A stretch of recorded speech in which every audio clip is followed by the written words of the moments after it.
Monsieur le Président de la République, Bassirou Diomaye Diakhar Faye. C'est incontestablement l'image de cette année 2024.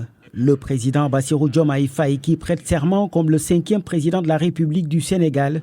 Devant Dieu. Un scénario impensable quelques mois auparavant.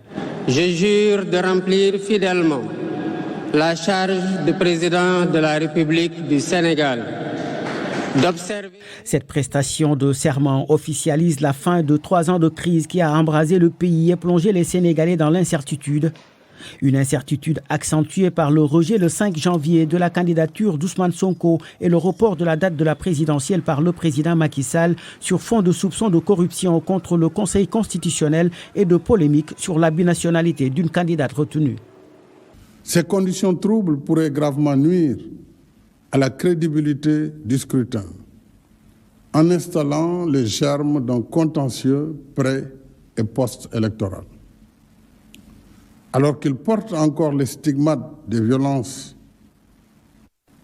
de mars 2021 et de juin 2023, notre pays ne peut se permettre une nouvelle crise. Dans la foulée du report, le président Macky Sall convie les acteurs à un dialogue national pour une révision du processus électoral.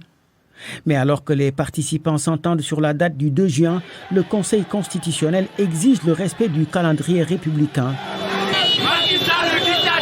Il est soutenu par l'opposition radicale et la société civile qui descendent dans la rue pour mettre la pression sur le pouvoir et le chef de l'État, dont le départ est réclamé. Macky Sall doit organiser les élections avant de partir le 2 avril, Inch'Allah. On ne peut pas un report. On veut des élections libres, que le meilleur gagne sur les 20 candidats. Nous ne voulons pas être en dehors de la Constitution, le respect de la Constitution. Pour le respect du calendrier républicain. Il n'y aura pas de 3e mandat, il n'y aura pas de prolongement de son mandat. Voilà ce que le peuple dit. Le peuple dit élection par la force. Le peuple dit 2 avril, nous organisons un pot de départ pour le président Macky Sall. Et voilà ce que nous sommes venus marteler ici, crier ici avec tous nos concitoyens. Face à la pression, le président Macky Sall fixe finalement l'élection au 25 mars et libère Ousmane Sonko et Bassirou Diomaye Faye à la faveur d'une loi d'amnistie votée par les députés. Le début de la fin du régime Sall qui voit la présidentielle virer à la débâcle. Diomaye Faye est élu avec plus de 54%. Un véritable plébiscite qui mettra du temps à s'effacer des esprits, estime Abdoulaye Mbow, analyste. En si peu de temps, tout a été fait, tout a été orchestré pour véritablement créer les conditions de leur élimination politique.